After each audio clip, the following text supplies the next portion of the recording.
ধানগড়া সবুজে ঘেরা শান্ত একটি গ্রাম। চারদিকে ফসলের মাঠ, পাখির ডাক আর গ্রামের মানুষের আন্তরিকতায় ভরা এই জনপদ শুধু প্রকৃতির সৌন্দর্যের জন্যই নয়, তার ঐতিহ্যের জন্যও পরিচিত। আর সেই ঐতিহ্যের সবচেয়ে গর্বের নাম হলো 22 গ্রামের ঈদগাহ মাঠ।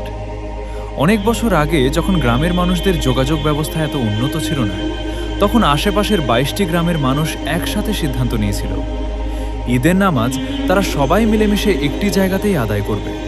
সেই থেকেই ধানগড়া গ্রামের এই বিশাল মাঠটি হয়ে ওঠে 22 গ্রামের মিলনস্থল। ধীরে ধীরে মানুষ এই মাঠকে ডাকতে শুরু করে 22 গ্রামের ঈদগাহ মাঠ নামে। ঈদের সকাল মানেই এই মাঠে এক অন্যরকম দৃশ্য। ফজরের পর থেকেই গ্রামের পথগুলো ভরে যায় মানুষের পদচারণায়।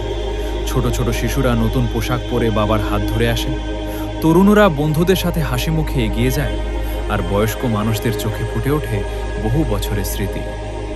দূর দূরান্ত থেকে হাজার হাজার মুসল্লি একত্রিত হন এই মাঠে।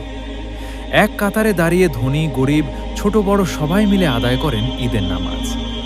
এই ঈদগাহ মাঠ শুধু নামাজের স্থান নয়, এটি যেন 22 গ্রামের মানুষের হৃদয়ের বন্ধন। এখানে জড়িয়ে আছে বহু মানুষের শৈশব, আনন্দ, ভালোবাসা আর স্মৃতি। কত মানুষ এই মাঠে প্রথমবার বাবার সাথে ঈদের নামাজ পড়েছে, কত বন্ধু ঈদের দিনে এখানে মিলিত হয়েছে, কত প্রবীণ মানুষ আজও স্মৃতিচারণ করেন সেই পুরনো দিনের ঈদের কথা। সময়ের সাথে সাথে অনেক কিছু বদলেছে, কিন্তু বদলায়নি এই ঈদগাহ মাঠের ঐতিহ্য। যুগ যুগ ধরে যেমন হাজার হাজার মুসল্লির কণ্ঠে তাকবীর ধ্বনি মুখরিত হয়েছে, তেমনি ভবিষ্যতেও এই মাঠ 22 গ্রামের ঐক্য, ভ্রাতৃত্ব আর ধর্মীয় সম্প্রীতির প্রতীক হয়ে বেঁচে থাকবে। ধানগড়া গ্রামের এই 22 গ্রামের ঈদগাহ মাঠ শুধু একটি মাঠ নয়, এটি ইতিহাস, ঐতিহ্য আর হাজারো মানুষের আবেগের এক জীবন্ত গল্প। ধন্যবাদ।